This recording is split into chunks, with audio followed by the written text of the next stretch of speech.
I think we found something really good here. This has huge potential to collaborate with massive brands like Red Bull or other action sports brands. That was just the book. Let's get to the video. What's up, everyone? Welcome to the first episode or episode 0 of me building my action sports jewelry brand, Victor. Now, in this episode, I want to tell you a little bit more about how did I even get the idea to open this brand. And I want this episode to be inspiration for you if you're trying to open a business or you're starting out something new, to not skip this step, because this is one of the most important steps of how did I choose the niche and where the idea actually came from. So I want to share a little bit more about this in this video. Let's get to it. Now, if you're opening your own brand, you cannot skip this step, figuring out your niche and the idea, because it will literally define everything else you do in this business. If you skip figuring this out, you will have a miserable time doing anything else in your business. So listen closely. Before we get into the niche and the idea, a little bit of a backstory. So for the past 7 years, I've pretty much been always at work, always trying to get new businesses, more money, and then take that money and either invest it or experience new things. I've never really cared about materialistic things. I don't care about buying, yachts or stuff like that. But there was a problem. Last year, it became increasingly difficult to sit down and work on my business. I truly didn't care for it. And while I'm not rich yet, I had enough money to take a week off or 2 weeks or even a month off if I wanted, and the team would keep working, but not enough that I felt like, I can retire and focus on my passions. And that put me in a tough spot because that's what I thought I'll always do. I thought, I have this number in my head, I'll reach that number and then I can quit, stop working and focus on what I actually like doing. But in the process, of getting all this money, I have, funnily enough, neglected all of my passions and everything that I like doing. And I think this is a trap that many people, especially when they start getting some success, I think many people fall for this trap. And so I was kind of stuck because what do I do? Do I continue doing what I don't like doing and keep opening new businesses that I don't really like and I don't have passion for just to, stack more money and make more cash? Or do I risk it all and I say, fuck it, and I focus on what I truly love doing and open a brand that I truly have passion for? And to be quite honest with you, this is not a heroic story. I chose the cash option first. So I already have a 7-figure business. It's an e-com business. And I said, okay, I have another idea for product I want to sell.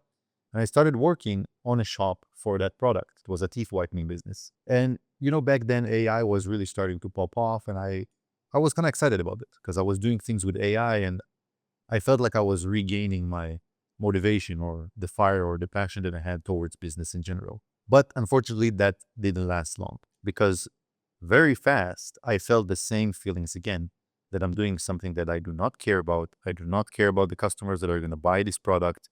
I'm only doing this to stack cash and focus on the money. And again, I've neglected my passions in the process. At the same time, I truly started feeling like I became a little bit lazy. So 7 years I've been working my ass off, right? And I never really had problems sitting down and working, even when it was about things that I don't really care about. So I followed what every internet guru tells you to do, and I went into monk mode and I cut off all the dopamine. I cut off girls, I cut off video games, I cut off even some of my hobbies like drifting, go-kart, sim drifting. I cut it all off. I said, I'm just going to focus on building this business because I need to get rich so I can then focus on my passions when I retire. But even with almost zero dopamine in my life, it still felt incredibly difficult to sit down at my computer and work on what I had to work. It's not to say that I didn't do it. I had to keep working because I had to keep the business running and I had to make money. But it was like I had a war inside my head. I really started feeling like the problem was deeper than just, you have dopamine that you need to cut off in your life or something along these lines, right? The normal things that you hear online. Then we went to a vacation in Koh Samui with some of my buddies and we went racing go-karts there. Now, I've already been racing go-karts for some time at this point, so I knew I liked it. But when we went to the track, even though it was like extremely hot and it was pretty difficult to drive, I felt like it gave me energy. I felt like when I was finished driving, I got more energy out of it, even though I exerted a lot of energy in the process. We raced 3 times and I got maybe 11th or 10th best time of the month. And then my buddy said, okay, this is enough for us. And they went back home and I went back with them. But I couldn't stop thinking about how I could break the time record for that month of the track. So the next day, my friends went to eat some breakfast at some place and I decided I'm going to go back to the track. I bought the 10 races and I just nailed them one after another, one race after another. And the race operators, they kept asking me like, are you not tired? Don't you want to take a break? And I'm like, no, fuck no. I feel energized. Like, I feel like I want to keep going at this. I want to break this record. Now, again, it was extremely hot at that time of the year. I didn't have my gloves. My hands started being full of bruises. But even though it was so difficult, every single round, I felt more and more energized. I felt like I'm working towards something that I know that I can achieve. And it's just if I keep pushing myself, I know that I can get it. Now, after 10 rounds, I unfortunately did not get it. I think I did like fourth place, fourth best time of the month. And by that point, it was like already half the day. And so I had other things to do. I got to the fourth place, and the race operator, the guy that was running the race, he said, bro, you really have to give up because you're too fat. He didn't say it in a bad way, but he knew the guy that set the record for that month. And it was a guy, I think half my weight. He was like 40 kilos and I'm 80 kilos. So he really said, look, fourth place is already amazing. Just give up. You've been here like half the day. Like go relax, enjoy with your friends. And I really did have to go back home because I had a date at that night and also a party that we wanted to go with my friends. So even though it was just fourth place, packed my things. And it was like 4 or 5 p.m. and drove back home. But I couldn't stop thinking about how I knew inside of me that I can break this record. I don't know how to explain it, but I just felt that if I had more repetitions and I tried harder, I knew that I could break that record. And that thought just did not leave my mind. When I was driving back home, when I was taking a shower at home, when I was getting dressed for my date, it just wouldn't leave me alone. I felt like I was really obsessed with breaking this record. And so when I went out of the shower and I got dressed, I called up my date and I told her, look, I'm really sorry for this, but I have to cancel. My friends called me stupid because it was just a record on a unknown go-kart track. And they said we have to go to a party, but I told them, look, I really don't care about all of this. So at 6 p.m., after I already showered and dressed for the date, put my clothes back on, and I drove back to the track. And I remember the look of shock these guys at the track had on their face when they saw me come back. And especially when I bought 10 extra races. So I already did 10 races that day, which was like 120 laps, something like that. Then I came back, I bought 10 more. And I was already pretty tired at this point, right? My hands, I have a picture, I'll show it here. It was full of bruises. It was starting to get dark.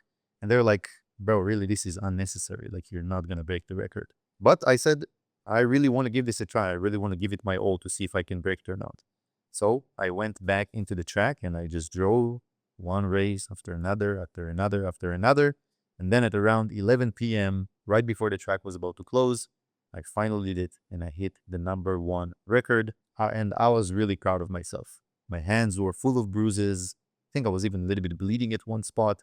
My body was absolutely demolished. Like I was fucking done for, but I felt like I did it. I stuck to what I wanted.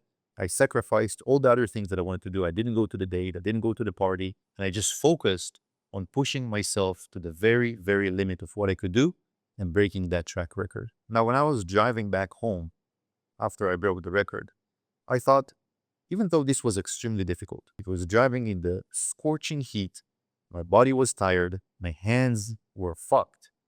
I didn't feel tired even for a second. It didn't feel like I was forcing myself to do something that I didn't want to do. And that made me think, because all throughout that past year, right, last year, that is the feeling that I struggled with.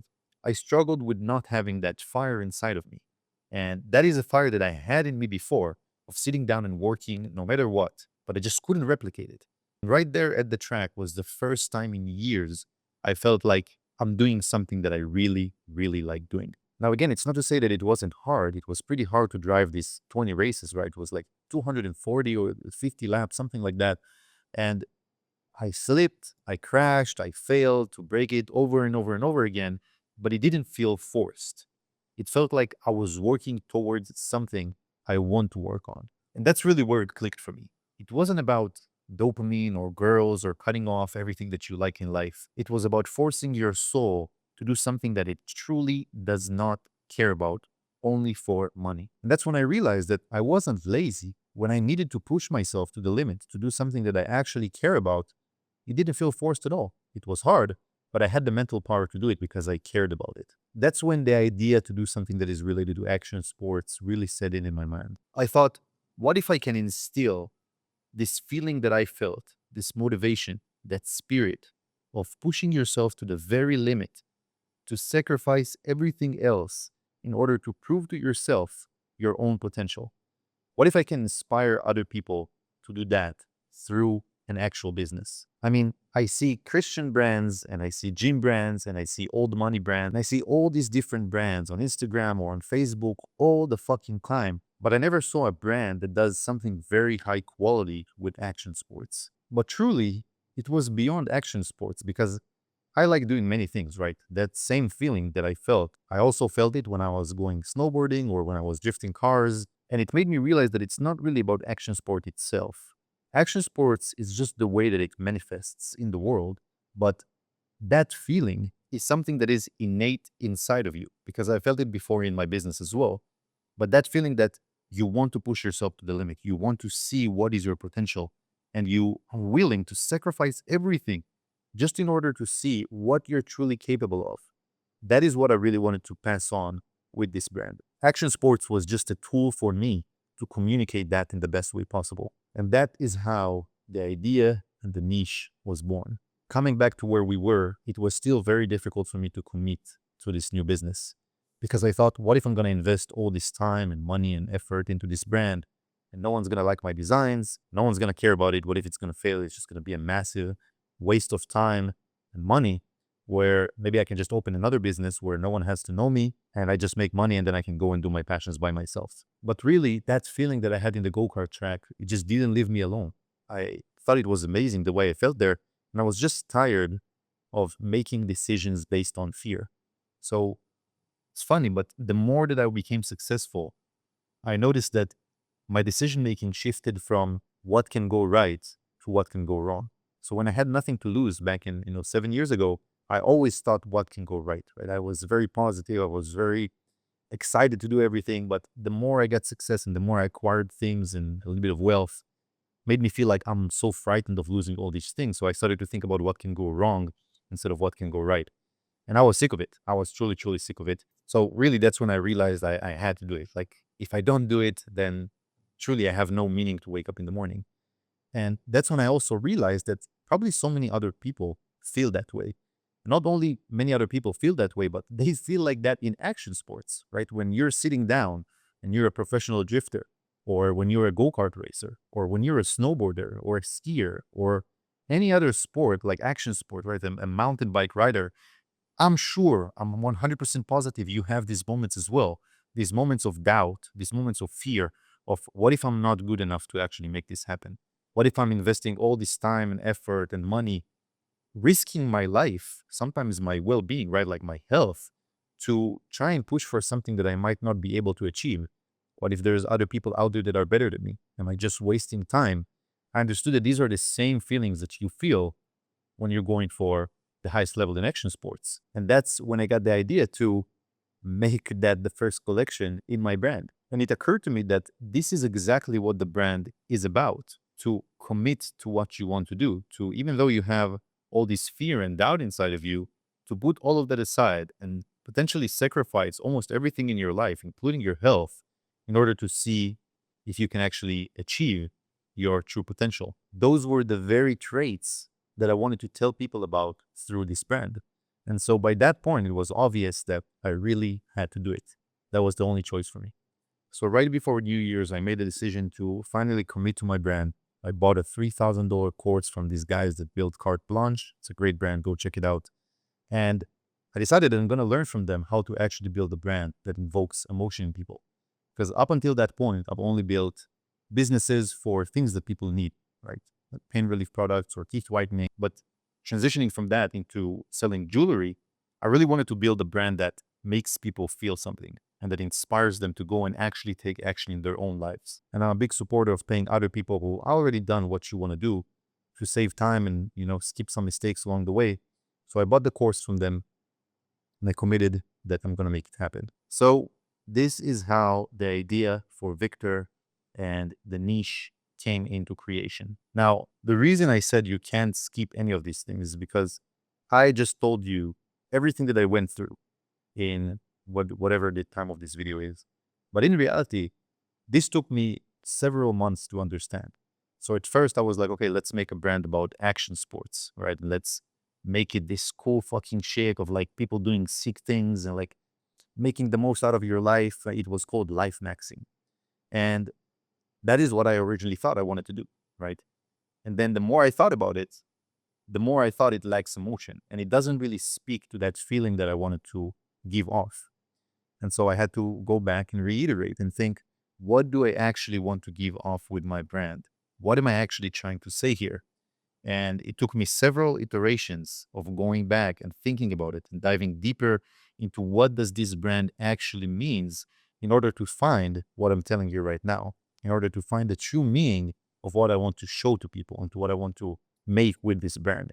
And so this is why I'm saying you cannot skip this step, because if I just went with my original intuition, I would just have a hype brand of people doing like, flips on a motorbike and, they're fucking snowboarding and stuff like that, or they're driving fast, but it wouldn't mean anything. It might be cool, but it doesn't invoke any emotion, doesn't mean anything. And so you have to really think through, what do you actually bring to this world with your brand? What differentiates you? Because action sports already differentiated me from a lot of other brands. But this core messaging of the brand, this is what actually is going to set me apart. This is what no one else is doing. And so in your own business, I want you to take the time to sit down and think through, who is your audience? What am I going to tell them? What is the message of this one brand? What makes me unique here?